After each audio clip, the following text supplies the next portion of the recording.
네, 벌써 6월의 끝자락이 다가왔습니다. 한 해 절반이 지금 지나가고 있어요. 나이를 들어서 빨리 간다기보다 상반기 우리가 참 열심히 달려왔다라는 그런 생각을 해봅니다. 우리 뭐 했죠?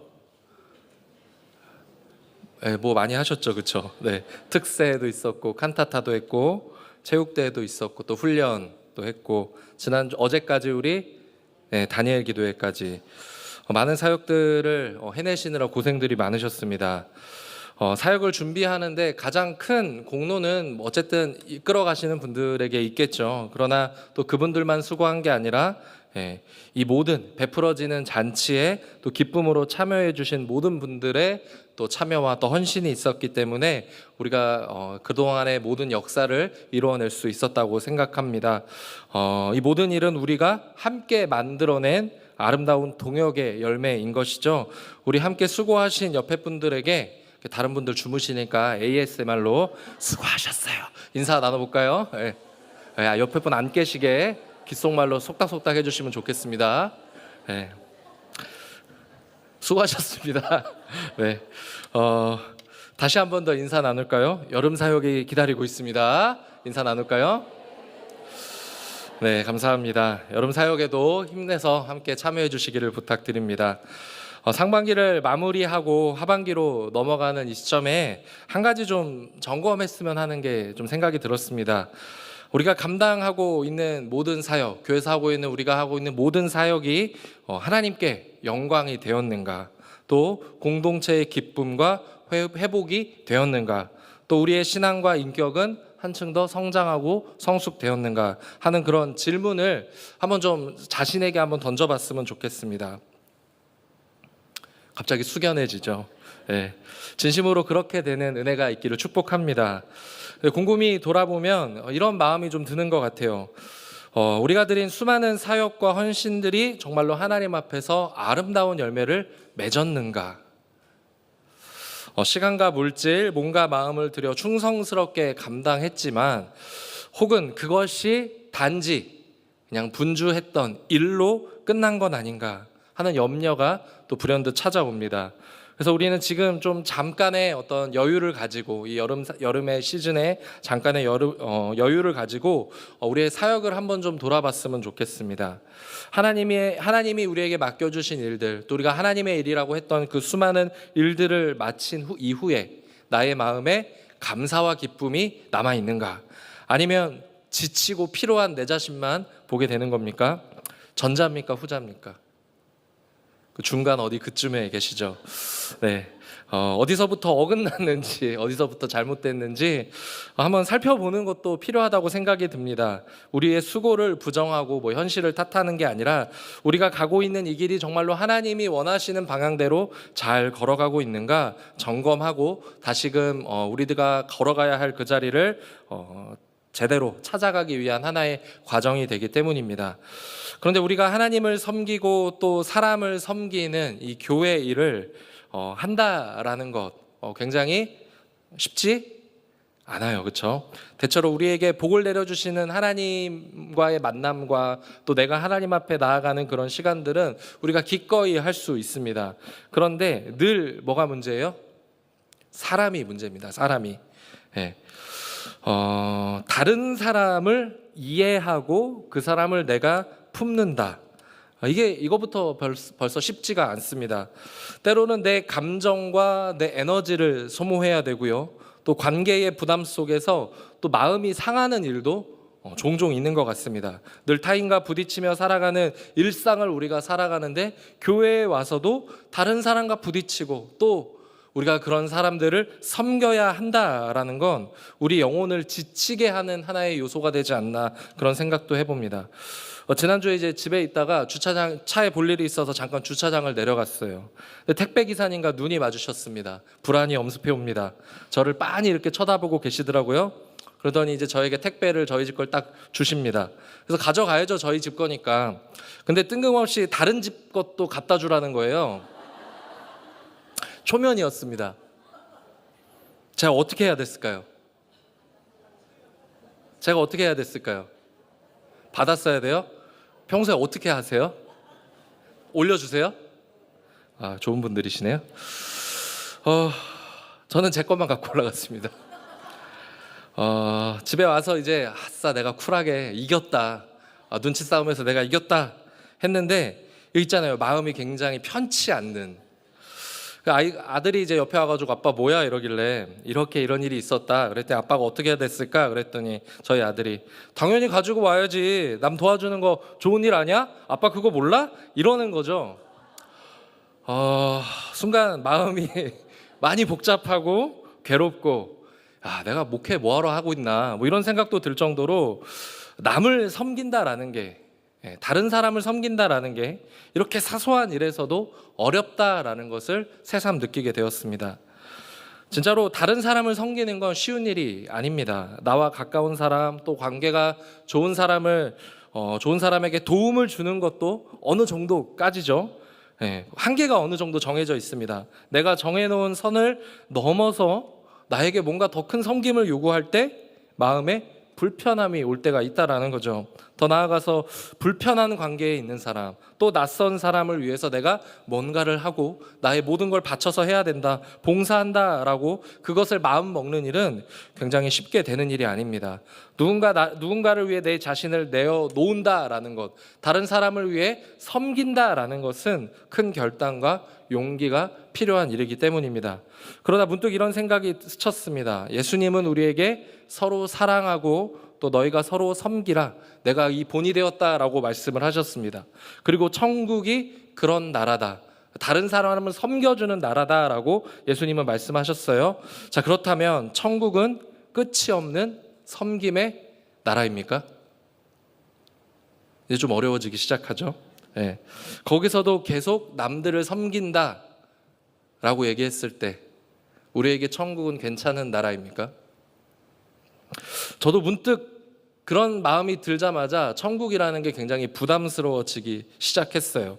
현실 속에 다른 사람을 위해 살아가는 이 현실이 굉장히 벅차기도 하고, 그러다 보니까 영원의 소망이라는 것이 무겁게 또 느껴지는 이유가 되기도 했습니다. 바로 이 지점에서 우리는 성경이 말하고 있는 섬김의 본질이 무엇인가를 한번 좀 돌아볼 수 있어야 된다고 생각합니다. 오늘 읽은 베드로전서는 로마 제국의 박해, 또 유대 사회의 소외, 그러니까 기독교가 아직 공식적으로 인정되지 않았던 그때에 예수를 믿고 살아가는 게 로마 제국 사회에서도 굉장히 불편한 일이고, 유대 사회에서도 이단으로 찍혀서 불편함을 겪고 있는 이중적인 고통을 겪고 있음에도 불구하고 이것이 진리이기 때문에, 이것이 하나님의 사랑이고 여기에 우리의 구원이 있다 믿기 때문에 신앙을 지켜왔던 이 초대교회를 향한 베드로 사도의 권면이 담겨있는 책이 바로 베드로전서입니다. 외부의 핍박이 거세질수록 어떻습니까? 내부가 잘 결속이 됩니까? 처음에는 잘 되는지 모르겠어요. 그러나 시간이 지나면서 교회 안에도 피로감이 오고 긴장이 계속 누적되다 보니까 힘들다라는 거죠. 처음에는 함께 견디던 그런 마음들이 이제는 점점 약해져가는 그런 길을 걷게 되는 겁니다. 고난이 길어질수록 공동체의 결속은 흐트러지기가 쉽고, 그 속에서 섬김이라는 것은 자연스러운 일이 아니라 외면하고 싶은 어떤 짐처럼 느껴질 수 있었다라는 거죠. 당시 교회의 정확한 어떤 상황은 우리가 알 수 없지만 고난이 계속해서 길어지면서 교회를 이끌어가던 수많은 리더들의 마음도 무너져 내리기 시작한 것 같습니다. 짜증이 몰려오고요, 무기력하기도 하고, 또 누군가 나에게 뭔가를 요구할 때 자기 방어적인 태도가 막 튀어나옵니다. 공동체 안에서는 어떤 신뢰를 가지고 서로를 바라보기보다는 책임을 전가하고, 내가 하고 싶지 않은 거 당신이 해라 하면서 책임을 전가하고 감정이 소진되고, 그런 모습들이 계속해서 누적이 되어 있던 것으로 보입니다. 이런 분위기 속에서 사도 바울이, 예수님의 어떤 그 사랑을 받았던 그 사도 바울이 이것을 해결해 주기 위해서 글을 쓰고 있다라는 거죠. 단순히 사역을 잘 하십시오, 여러분의 맡겨진 일 잘 하십시오 라고 말하는 게 아니라 이 사역의 중심에 하나님이 계셔야 한다라는 것을 다시금 강조하면서 교회 회복을 위한 구체적인 처방을 제시하고 있는 것이 베드로전서인 것 같습니다.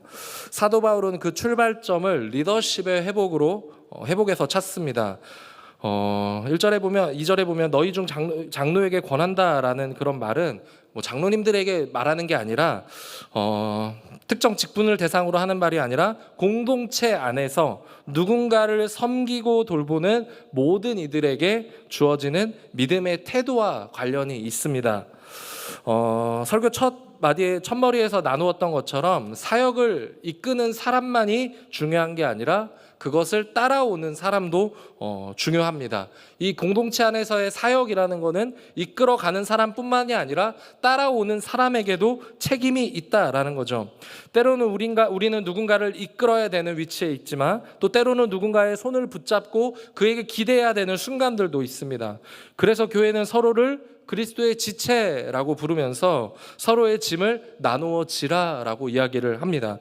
하나님은 우리 모두에게 리더의 자리를 주셨고 또 리더십을 요구하고 계십니다. 그것이 직분의 어떤 유무를 떠나서 하나님 앞에서 내가 어떻게 이 교회를 섬기고 공동체를 섬기며 살아갈지를 결정하는 삶의 태도가 되기 때문입니다. 바로 그 태도가 성경이 말하는 참된 리더십이고 교회의 공동체의 회복이 여기서부터 이루어져야 교회는 다시 살아날 수 있다라고 베드로 사도는 이야기를 합니다.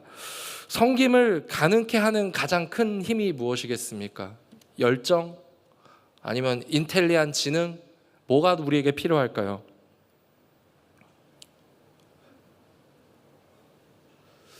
네, 교회에서 이야기하면 정답은 하나밖에 없죠. 바로 사랑입니다.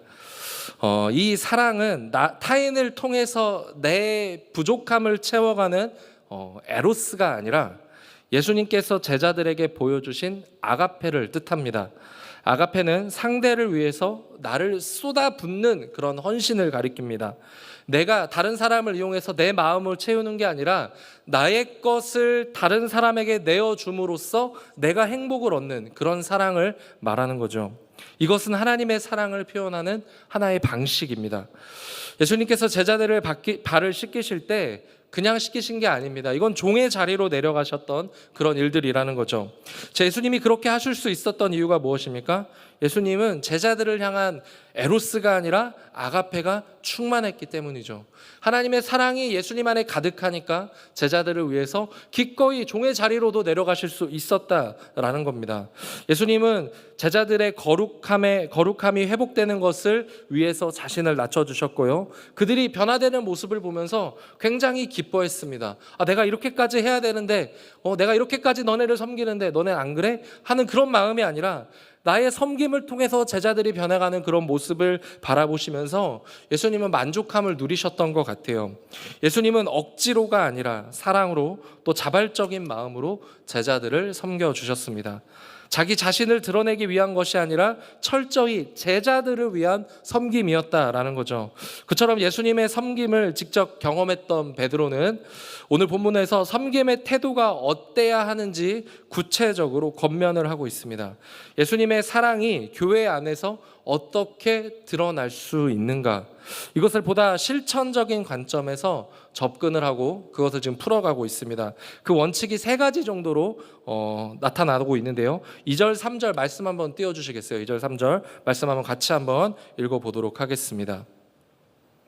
2절, 3절 제가 읽겠습니다. 너희 중에 있는 하나님의 양무리를 치되 억지로 하지 말고 하나님의 뜻을 따라 자원함으로 하며 더러운 이득을 위하여 하지 말고 기꺼이 하며 맡은 자들에게 주장하는 자세를 하지 말고 양무리의 본이 되라. 첫 번째가 무엇입니까? 네. 첫 번째가 뭡니까? 억지로 하지 말라는 거예요. 억지로 하지 말고 하나님의 뜻을 따라 자원하는 마음으로. 제일 힘든 게 그런 것 같아요. 마지못해 책임감 때문에 어쩔 수 없이 사역이 그렇게 진행되다 보면 탈진이 일어납니다. 현실이 고단하죠. 피곤합니다. 해야 하니까 하는 그런 마음으로 우리가 사역을 감당하다 보면 이 사역이 일이 돼버리고 거기에서 우리는 안주하게 됩니다. 그러나 억지로 하는 그 섬김은 결국 우리의 마음의 어떤 탈진과 또 관계의 불편함을 갖게 되는 거죠. 내가 이렇게까지 하는데 너 그럴 수 있어 하는 마음이 우리 가운데서 터져 나올 수 있다는 겁니다.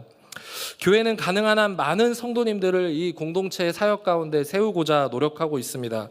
그런데 많은 분들이 망설이거나 주저하곤 하세요. 지금은 아닌 것 같습니다. 다음에 할게요. 지금까지 많은 수고를 해오시면서 지친 마음이 있기에 충분히 그런 마음들은 이해가 됩니다. 그러기 위해서 우리가 먼저 좀 회복되어야 하는 것은 무엇입니까? 예수님이 보여주셨던 것처럼 억지로 하는 게 아니라 자원하는 마음으로 하나님 앞에 나아가시기를 축복합니다. 물론 억지로 지는 십자가도 은혜인 줄 믿습니다.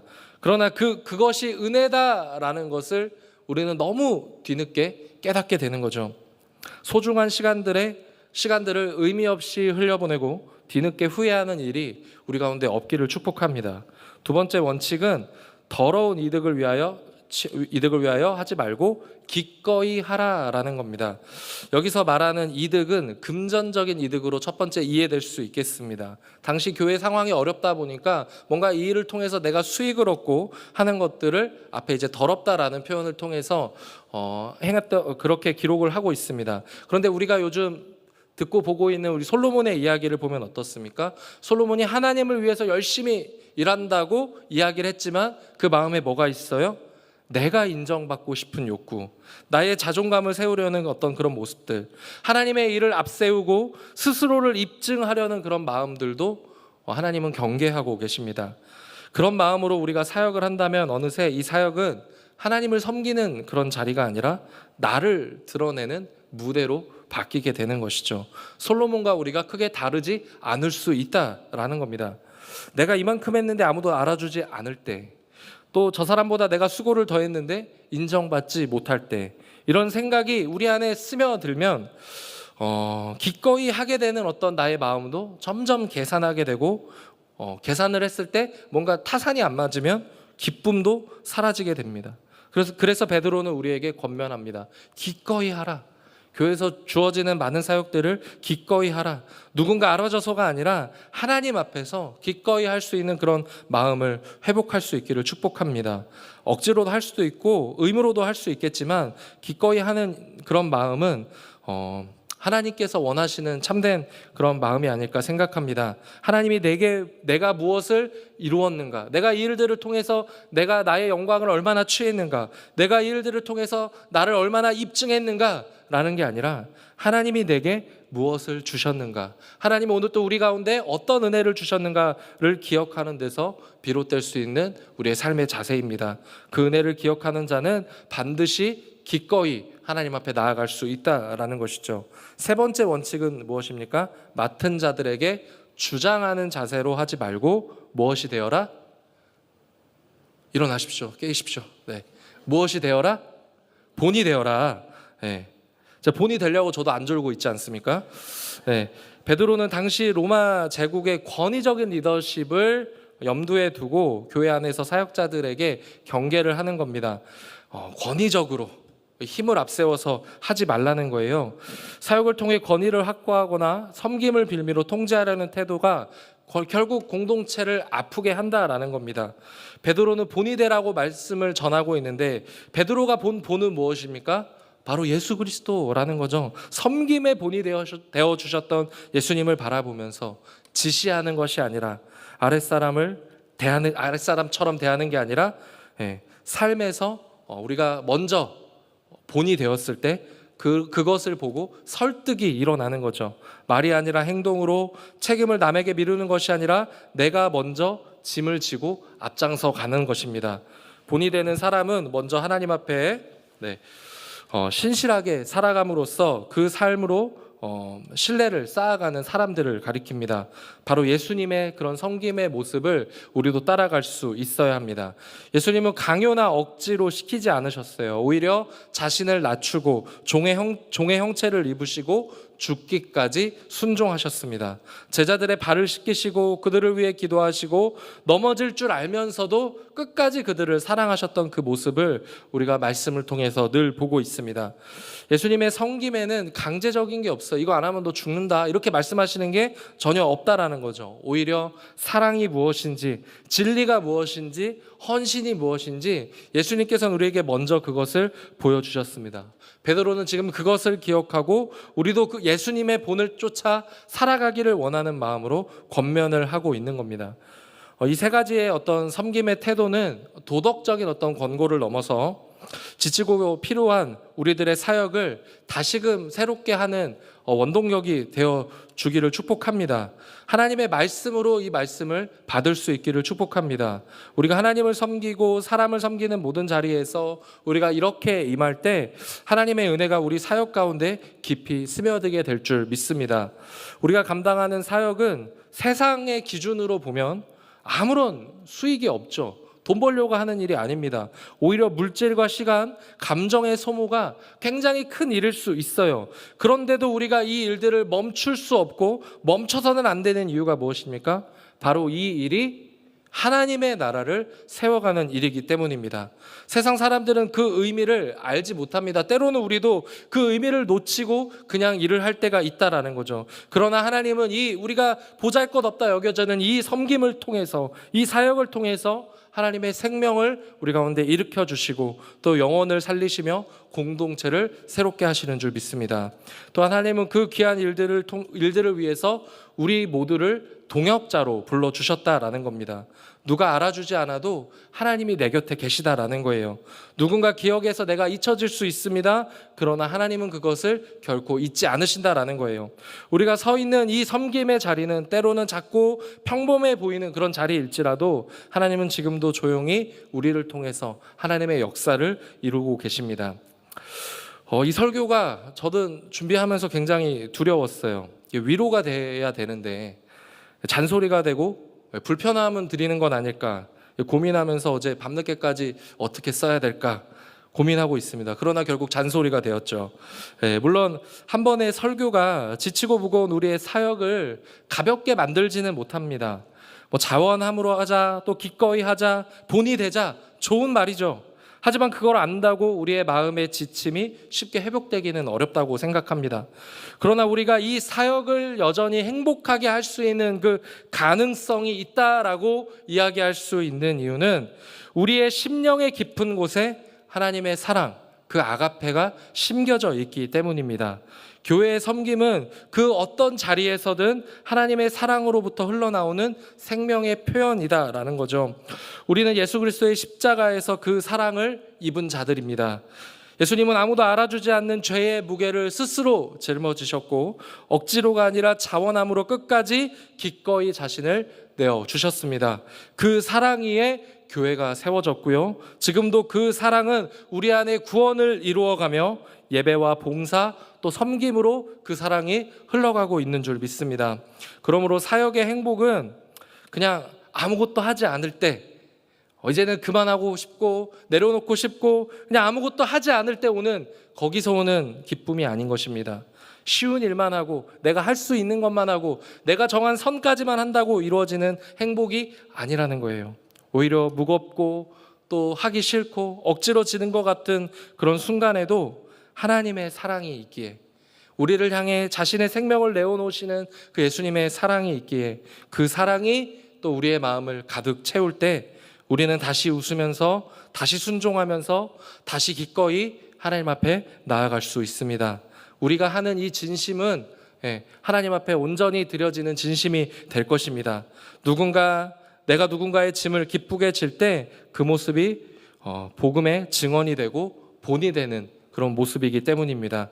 우리가 하나님을 사랑하고 그 사랑으로 다시 이웃을 사랑할 때 하나님께서는 우리에게 일어설 힘을 주실 줄 믿습니다. 지치고 고단했던 마음에 하나님께서 새 힘을 불어넣어 주시고 낙심한 우리의 발걸음 가운데 다시 용기를 허락하여 주실 줄 믿습니다. 그 힘과 용기로 우리는 오늘 또 이 사역의 자리를 지키고 또 내일도 그 자리에 다시 서게 되는 것이죠. 하나님께서 주신 이 사랑이 우리 안에 살아있다면 사역은 행복을 기대하는 것만으로 가능성으로만 두는 것이 아니라 실제로 우리가 경험할 수 있는 정말로 완벽한 행복으로 우리에게 다가올 줄 믿습니다. 사랑하는 성도 여러분, 다시 용기 내어서 기꺼이 섬김의 자리를 감당해 주시기를 예수님의 이름으로 부탁드립니다. 기꺼이 기쁨으로 교회를 위한 일들을 잘 감당해 주시고 누군가의 짐을 함께 져 주시기를 부탁드립니다. 억지로 할 수 있고요. 때로는 하기 힘든 일들도 우리에게 주어질 수 있습니다.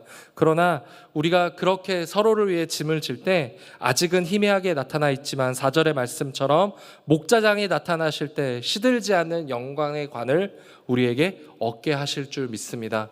이 땅의 것에 우리가 소망을 두는 것이 아니라 우리의 예수께서 다시 오실 그때에 우리를 향하여 영광의 관을 준비하고 계시기 때문에 우리는 그날을 향해서 달려가야 될 줄 믿습니다. 하나님께서 반드시 우리의 성긴 가운데 기쁨과 행복을 얻게 해주실 것입니다. 이 말씀을 붙들고 여름의 사역, 또 올 한해 우리에게 주어진 수많은 사역들을 믿음으로 함께 그 행복을 이루어 가시는 명문의 모든 성도님들이 되시기를 예수님의 이름으로 축복합니다.